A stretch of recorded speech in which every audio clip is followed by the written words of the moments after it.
আসসালামু আলাইকুম, সবাই কেমন আছেন? আশা করি সবাই ভালো আছেন। আমি আপনাদের আলহামদুলিল্লাহ ভালো আছি।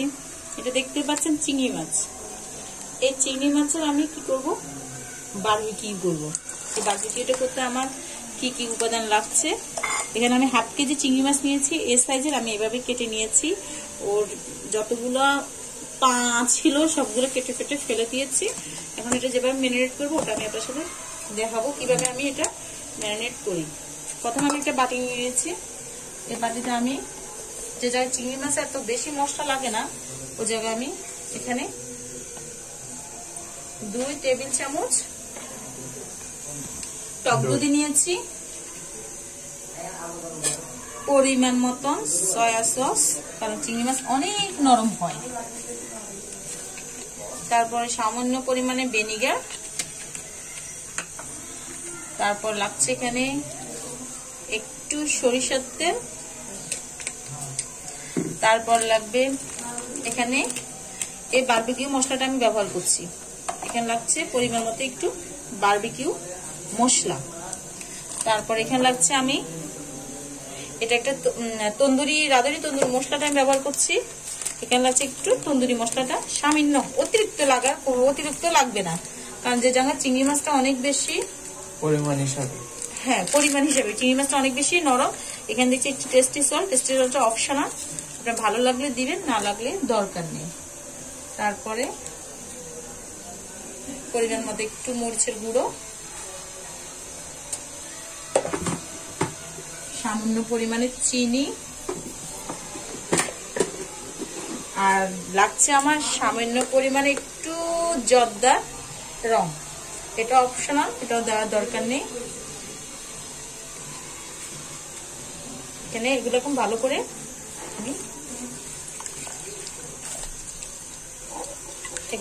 আমি মিক্স করে নিব।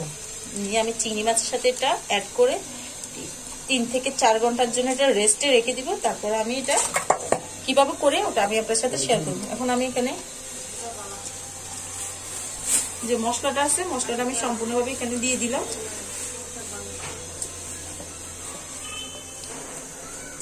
দিয়ে ভালো করে এই চিংড়ি মাছগুলোর সাথে মিক্স করে নেব। দেখুন কি সুন্দর কালার চলে আসছে। এখানে আমি কোনো রকম হলুদ কিছুই দিই নাই, সব রেডিমেড মশলা দিয়ে করতেছি। অবশ্যই আপনার বাসায় ট্রাই করবেন, দেখবেন অনেক ভালো লাগবে। এটা আমি কিভাবে বারবিকিউটা করি ওটা আমি অবশ্যই আপনাদের সাথে শেয়ার করব। ভিডিওটা ততক্ষণ পর্যন্ত আমার সাথে থাকতে হবে, সম্পূর্ণ ভিডিওটা ইনশাল্লাহ দেখতে হবে। দেখেন কি সুন্দর আসছে জিনিসটা।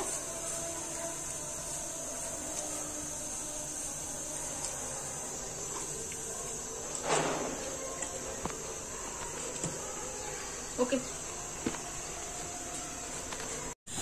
আমার যে চিংড়ি বারবিকিউ করবো, চিংড়িটা আমি প্রায় 4 ঘন্টার মতো একটু ম্যারিনেট করে রাখছি। এটাকে আমি শিকে এটা ঢুকাবো। আর আমার রাতের বেলা যে আমি বিরিয়ানিটা করবো, এটা হচ্ছে আপনার সম্পূর্ণভাবে যে আরাবিয়ান স্টাইলে যে বিরিয়ানিগুলো আছে ওই স্টাইলে বিরিয়ানিগুলো করবো। আর এটা করতে আমার যা যা উপাদানগুলো লাগছে, গাজর, ধনিয়া পাতা, কাঁচামরিচ, তারপরে আদা বাটা, আপনার কাঁচা মটরশুঁটি, তারপরে এখানে আছে আপনার পেঁয়াজের বেরেস্তাটা আমি করে রেখেছি, এটা একেবারে মচমচে আছে। আর এখানে লাগছে আমার আলু বোখারা 6 পিস, কিশমিশ, কাজু বাদাম, আর 3 পিস এলাচ, দারুচিনি আর তেজপাতা। এখন আমি প্রথমে আমার যে চিংড়িটা আমি করে রেখেছি, এটা আমি এভাবে শিকের মাধ্যমে জিনিসটা ঢুকিয়ে নিব। যে জায়গায় আমি পুড়বো না, এটা আমি 5 এনে করবো। আমার বাসায় বারবিকিউ স্ট্যান্ডও নাই, ওটা বা করার মতন আমার কাছে স্ট্যান্ড নাই আপাতত। ইনশাল্লাহ স্ট্যান্ডটা নেওয়া হবে, তখন ইনশাল্লাহ আমি আপনাদের সাথে শেয়ার করব। এভাবে আমি প্রতিটি চিংড়ি মাছ এভাবে স্টিকগুলোতে ঢুকিয়ে নিব, এভাবে করে রেখে দিব। এখানে আমি হাফ কেজি চিংড়ি মাছ দিয়ে করতেছি, আপনারা চাইলে আরো বেশি দিয়ে করতে পারবেন, আবার কম দিয়ে করতে পারবেন। আপনার কথা হচ্ছে আপনার ফ্যামিলি সদস্য অনুযায়ী।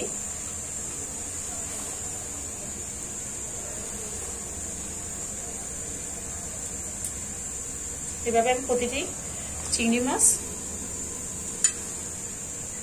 করে নিব। আর এখন আমি একটা কড়াই নিয়ে নিয়েছি, যে জায়গায় আমি এখানে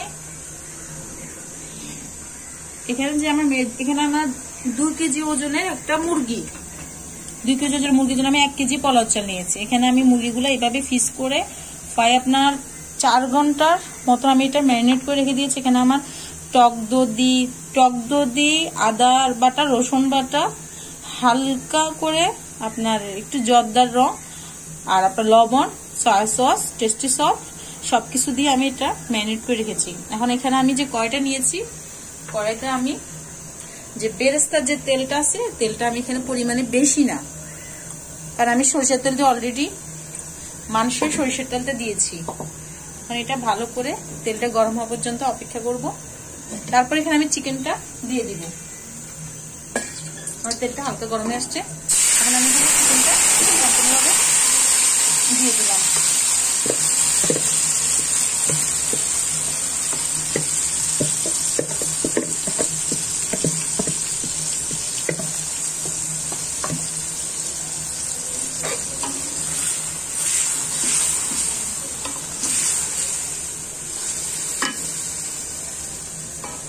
চুলার আঁচটা একটু বাড়িয়ে দিব। অলরেডি চিকেনটা আমার অনেকটাই নরম হয়ে যাবে, কারণ এখানে টক দধিটা হয়েছে। আপনার বিরিয়ানি করতে গেলে টক দধি না দিলে আপনার জিনিসটা ভালো লাগে না। চিকেনটা মানে নরম হওয়ার জন্য টক দধিটা খুবই ইম্পর্টেন্ট। এখানে আমি এখানে যে মিল্ক বিটার যে টক দধিটা আছে ওটাই আমি ইউজ করছি, ওটাই আমি এখানে ইউজ করছি। এখন আমি এগুলো ভালো করে অনেকক্ষণ পর্যন্ত কষিয়ে নেব। আর এখানে আমি রেডিমেড যে রাঁধুনি বিরিয়ানি মশলাটা আছে, এখানে আমি রাঁধুনি যে বিরিয়ানি মশলাটা মিক্স করব, তাই আমি আদার্স বেশি কোনো মশলা ইউজ করব না। আমি এখন এখানে আমার যে রাঁধুনি যে বিরিয়ানি মশলাটা আছে ওটা আমি সম্পূর্ণ 1 প্যাকেট এখানে দিয়ে দিব। আওয়াজ শুনে বুঝতে পারছেন বাইরে অনেক শব্দ হচ্ছে।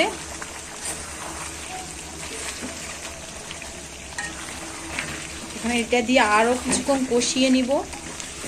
কষিয়ে তারপরে এখানে আমি গরম পানিটা দিয়ে দিব। যতটুকু আমার মাংসটা সিদ্ধ হওয়া পর্যন্ত আমি এখানে গরম পানিটা দিব। তারপর আমি অন্য চুলায় আমার পোলাওটা করে ফেলবো।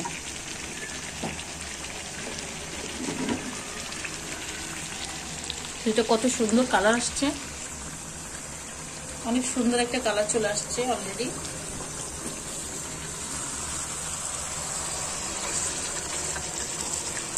অনেক সুন্দর একটা কালার চলে আসছে, মাশাআল্লাহ। আমি নিজেই বলতেছি, যে রাঁধে তার অবশ্যই খেতে ভালো লাগে না। আমি রান্না করি সত্য, কিন্তু বাট আমার ওরকম নিজের খেতে ইচ্ছে করে না। আমি সবার জন্য করি, বাট সবাই কেউ যদি বলে তোমার রান্নাটা অনেক ভালো, আমার কাছে অনেক বেশি ভালো লাগে। মনে হয় যে আমার কষ্টটা সার্থক হয়েছে। চেষ্টা করি যেটা আমি নিজে করি সেটা আপনাদের সাথে ইনশাআল্লাহ শেয়ার করার জন্য অবশ্যই চেষ্টা করি। কারণ মনে হয় যে আপনারা সবাই আমার ফ্যামিলির সদস্য। কারণ অনেকে জানেন, অনেকে জানেন না, আমি 2020 সালটা আমার জীবনে অনেক বড় কিছু হারিয়েছি। আমি আমার বাবাকে হারিয়েছি, যেটা একটা সন্তানের জন্য অনেক কষ্টের। দোয়া করি 2021 সালে যেন পৃথিবীর সকল বাবা মা অনেক সুস্থ থাকুক, ভালো থাকুক, তাদের সন্তানদেরকে বুকে আগলিয়ে ধরে বেঁচে থাকুক।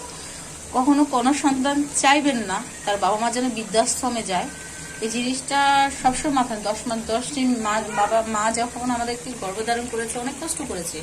এই মাকে বৃদ্ধাশ্রমে রাখাটা সন্তানের কোনোরকম ভাবে সন্তানের কাছে আশা করা যায় না।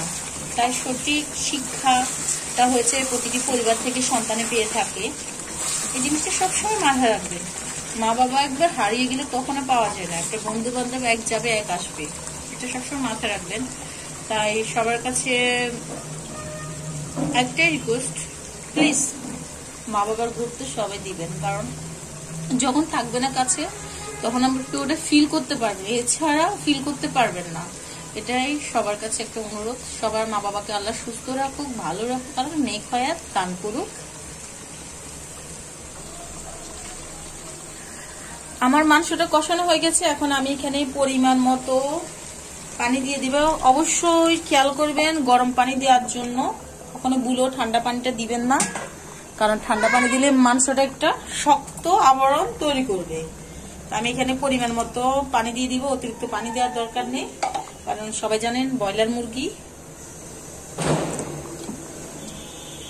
সবাই একটু শব্দ দূষণটা শুনুন, বাইরে আতশবাজি তাজি অনেক কিছু ফুটাফুটি করতেছে, এটা অবশ্য বারোটার পরে সবাই দেখতে পারবে।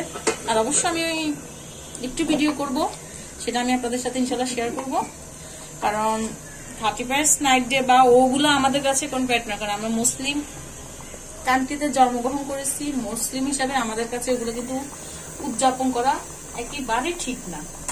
অবশ্য আমার কথা অনেকের কাছে খারাপ লাগতেও পারে, বাট আমি মনে করি এটা আমাদের মুসলমানের জন্য ঠিক নেই। এটা সত্যি কথা বলতে 365 দিনে সবার জন্য ভালো, 365 দিনে সবার জীবনে মঙ্গল বয়ে আনুক। এখন এখানে আমি কাঁচামরিচটা দিয়ে দিব, এখানে আমি 6-7টা কাঁচামরিচ দিয়ে দিলাম। তারপরে এখানে দেয়া হবে আমার এখন 6 পিস আলু বোখরা। এখানে আমি 6 পিস আলু বোখরা কিন্তু খুবই পুষ্টিকর একটা ফল। এই জিনিসটা যাদের মুখে একেবারে রুচি নাই, বৃদ্ধ বলুন বাচ্চারা বলুন, এই আলু বোখরাটা আপনার মুখের রুচি বাড়ানোর জন্য অনেক বেশি উপকারিত একটা ফল। এটা কাঁচা খেতেও যেমন মজা, পাকা অনেক মজা, এটা খুবই রুচি। আমি দেখতাম আমার বাড়িতে আমার এক দাদু দেখতাম সবসময় আলু বোখরা কন্টিনিউ খাইতো। তখন আমি আমাকে জিজ্ঞেস করছি, দাদু এগুলো কি খায় যে সবসময় দেখি এগুলো খায়, লাল লাল আম্মা এগুলো কি? বলে যে তো দাদু তো অসুস্থ, দাদুর মুখে রুচি নাই, তাই ডাক্তার বলছে সবসময় ওনাকে আলু বোখরা খাওয়ার। তো আমরা দেখি বিয়ে বাড়ি টাড়িতে সব জায়গায় বিরিয়ানি করুক বা পোলাও করুক, ওখানে আলু বোখরাটা অ্যাড করে। আমার কাছে আলু বোখরাটা ভালো লাগে। আর আমার বড় আপু সবসময় আমি দেখি ও এমনি খায়। মুদি দোকানে গেলে, আমাদের পরিচিত কৃষি মার্কেটে অনেক মুদি দোকান আছে, ওদেরকে কি বলবে, আমার আগে 2টা আলু বোখরা দাও তো, আমি আলু বোখরা খাই। তাই আমার আপুকে দেখছি আলু বোখরা খুবই পছন্দ করে। আর বিশেষ করে আপনার যে কেওড়া জল, বিরিয়ানির জন্য কেওড়া জলটা মাস্ট দরকার। আপনার কেওড়া জলটা বেশি না, 1 চামচ দিবেন একটু ফ্লেভারের জন্য। আর আমি এখানে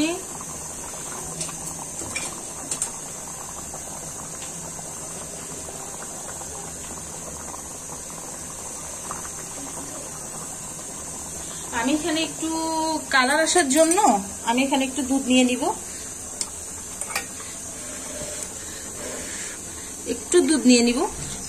সর নিব না, একটু দুধ নিয়ে এখানে একটু আমি জর্দা রংটা অ্যাড করব। এতে বিরিয়ানি কালারটা অনেক বেশি সুন্দর আসে। বা কারো কাছে স্যাফরন থাকলে স্যাফরন দিতে পারেন, আমার কাছে স্যাফরনটা এই মুহূর্তে নাই।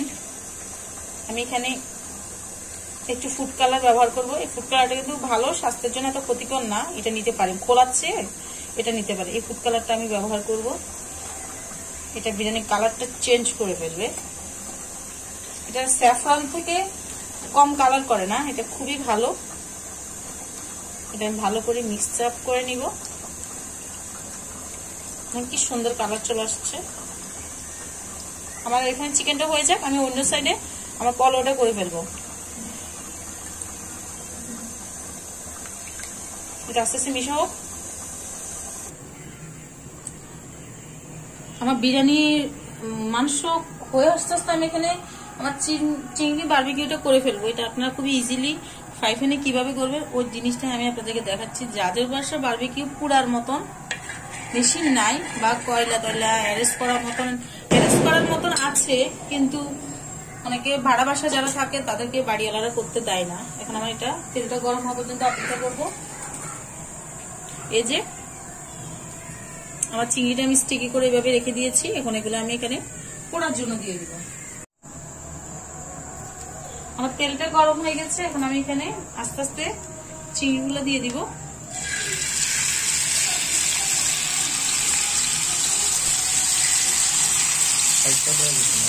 আমি এখানে দুটো দিয়ে দিচ্ছি, আমার ফ্রাই প্যানটা অনেক ছোট। এখানে আমি 3টে দেওয়ার মতো আমার স্পেস নাই ফ্রাই প্যানের মধ্যে, তাই আমি 2টে 3টে দিয়ে দিচ্ছি। চুলার আঁচটা একদম মিডিয়াম আঁচে রান্না করবো, যেন চিংড়িটা পুড়ে না যায়। ঢাকনা দিয়ে ঢেকে দিতে পারবেন। ঢাকনা দিয়ে ঢেকে দিলে হয় কি, বাড়তি চিংড়ি থেকে পানিটা বের হয়ে আসছে, তাই আমি ঢাকনা দিয়ে এটা ঢাকবো না। এটা এভাবে আমি প্রথমে একটু চুলা আঁচটা বাড়িয়ে দিয়ে পরে কমিয়ে দিব। চিংড়ি মাছটা হতে আপনার বেশিক্ষণ সময় লাগবে না, 15 থেকে 20 মিনিটের মতো লাগবে। আমি এখন একটা সাইড একটু উল্টিয়ে দিব, সাবধানে উল্টাতে হবে যেন হাতে না লাগে। একটা সাইড আমি উল্টিয়ে দিয়েছি, এখন আমি আরেকটা প্রচন্ড গরম, এটা সেভাবে ভালো করে উল্টিয়ে দিতে হবে। এক সাইডে তেলটা আমার এক সাইডে হালকা হয়ে আসছে, এখন আমি এখানে আবার একটু সরষের তেলটা ব্রাশ করে দিব, যেন চিংড়ি মাছটা পুড়ে না যায়। দুটা সাইডটা যেন সুন্দরভাবে পারফেক্টলি হয়। এখানে এই সাইডে আমি এবার ব্রাশ করি। এখন আমি চুলার আঁচটা একেবারে কমিয়ে দিব, তাহলে ভালো করে চিংড়ির ভিতরটা হয়ে যাবে, না হলে উপরে হবে ভিতরে সম্পূর্ণভাবে হবে না। আমি যে চিংড়ির যে মশলাটা আছে, যেটা আমি ম্যারিনেট করে রেখেছি, ওই মশলাটা একটু আমি এখানে আলফালতোভাবে একটু লাগিয়ে দিচ্ছি। এটা মনে হচ্ছে যে এটা লাগালে অনেক বেশি টেস্টি হবে, এই কারণে জিনিসটা আমি এটা দিয়ে একটু লাগাচ্ছি। আর এখন আবার একটু চিংড়িটা উল্টিয়ে দিচ্ছি, মানে এই এক সাইডটা অনেকটা সুন্দর হয়ে আসছে। খুবই সাবধানে উল্টাতে হবে যেন হাতে না লাগে।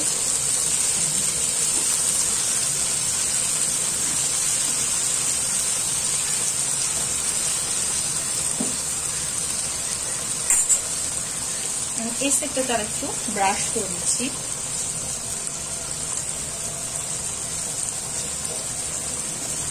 জানি না ভিডিওটা আমার অনেক বেশি বড় হবে, প্লিজ সবাই একটু কষ্ট করে দেখবেন। আমার বিরিয়ানির আপনার চিকেনটা হয়ে গেছে, এখন আমি এখানে একটু বেরেস্তা দিয়ে চিকেনটা নামিয়ে ফেলে বাকি বেরেস্তাটা আমি ডেকোরেশনের জন্য রেখে দিব, এটা আপনার বিরিয়ানির জন্য। এটা আমি এখানে নামিয়ে ফেলবো, তাই একটু ঝোল রেখে দিয়েছি, কারণ যখন আমি দমে দিব ঝোলটা আমার খুবই কাজে লাগবে। এখন আমি এখানে পোলাওটা বসিয়ে দিব।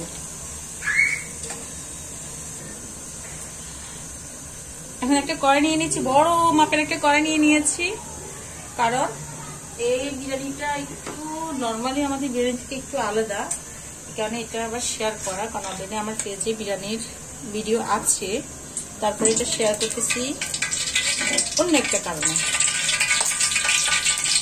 এটা আমি মিক্স তেল দিয়ে করবো, হাফ সরিষার তেল, হাফ সোয়াবিন তেল। তেলটা গরম হওয়া পর্যন্ত অপেক্ষা করব। তেলটা যথেষ্ট পরিমাণে গরম হয়েছে, এখন আমরা এখানে 4টা পেঁয়াজ কুচি করে নিয়েছি, দেশি পেঁয়াজ ও পেঁয়াজ কুচিটা আগে একটু হালকা বেরেস্তা কালার করে দিব। আমার এই সাইডে দেখেন চিংড়ি বারবিকিউটা কত সুন্দর হয়ে আসছে। এটা আমি আরো 2 থেকে 3 মিনিট মতন করে আর একটু কড়া কড়া করে দিব, তারপরে এটা নামিয়ে ফেলবো। এখানে আমি হালকা লবণ দিয়ে দিয়েছি। এখন 2টা তেজপাতা, 2 টুকরো দারুচিনি, 3 পিস এলাচ দিয়ে আবার ভালো করে নাড়িয়ে, এই ক্ষেত্রে এখন আমি এখানে কি করবো ওই জিনিসটা আমি আপনাদের সাথে একটু দেখাচ্ছি। তেলটা আমি এক সাইড করে রেখে দিয়েছি, এখানে কিশমিশ গুলো দিয়ে দিব, সাথে দিয়ে দিব কাজু বাদাম গুলো।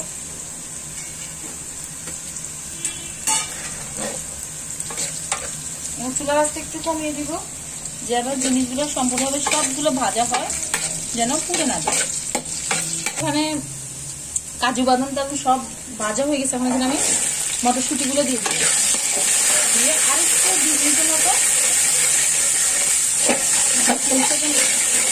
আমি এটা ভেজে নিব, যেন মটরশুঁটির যে গন্ধটা আছে গন্ধটা যেন না থাকে, ভাজা ভাজা মতো।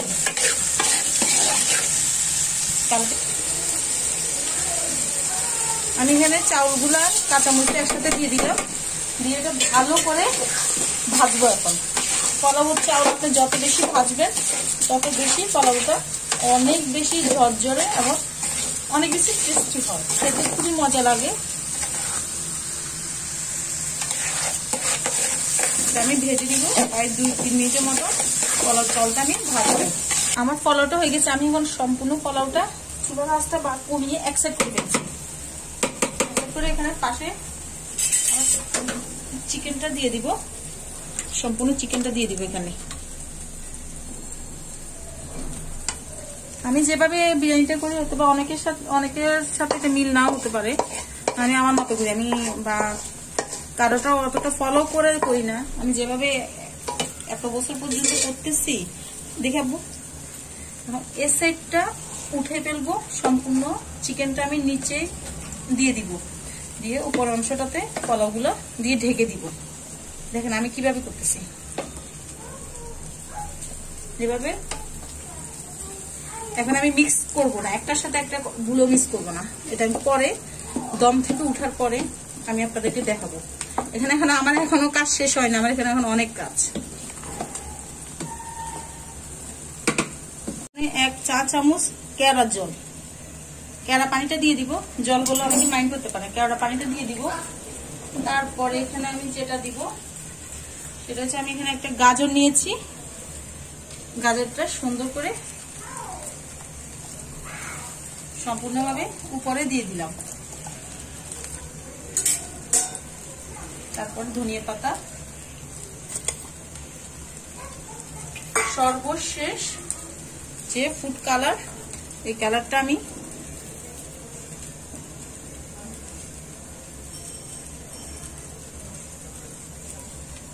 ভালো করে দিয়ে পেস্টটা দিয়ে আমি ঢাকনাটা ভালো করে বন্ধ করে দিব। এখন আমি জিনিসটা দমে রেখে দিব, দিয়ে রেখেছি। এখন আমি আপনাদের সামনে মিক্স করব।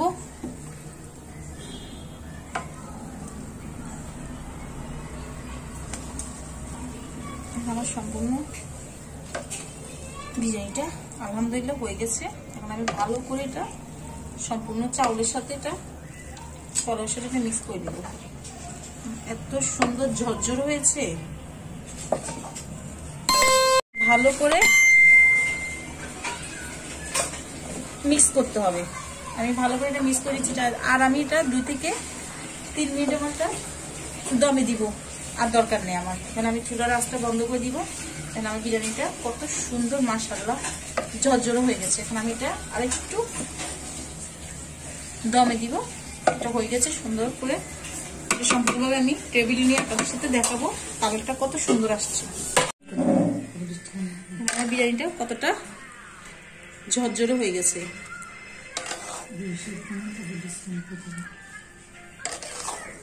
আলহামদুলিল্লাহ খুবই সুন্দর করে বিরিয়ানিটা হয়ে গেছে, অনেকটা ঝরঝর হয়ে গেছে।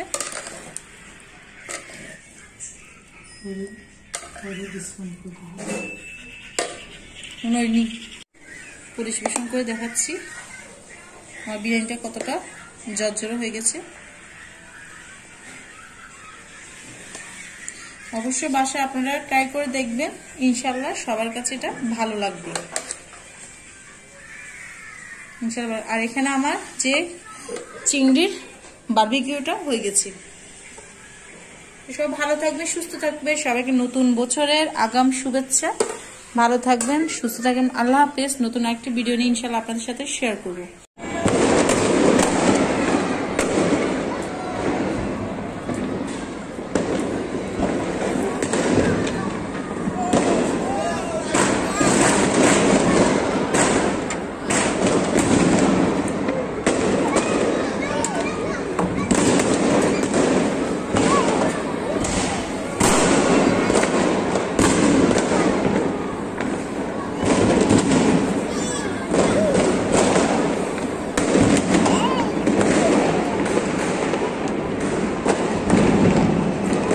সবাইকে নতুন বছর অনেক অনেক শুভেচ্ছা। এটা আমাদের বাসার বারান্দা থেকে ভিডিওটা করা হচ্ছে। ওয়াও,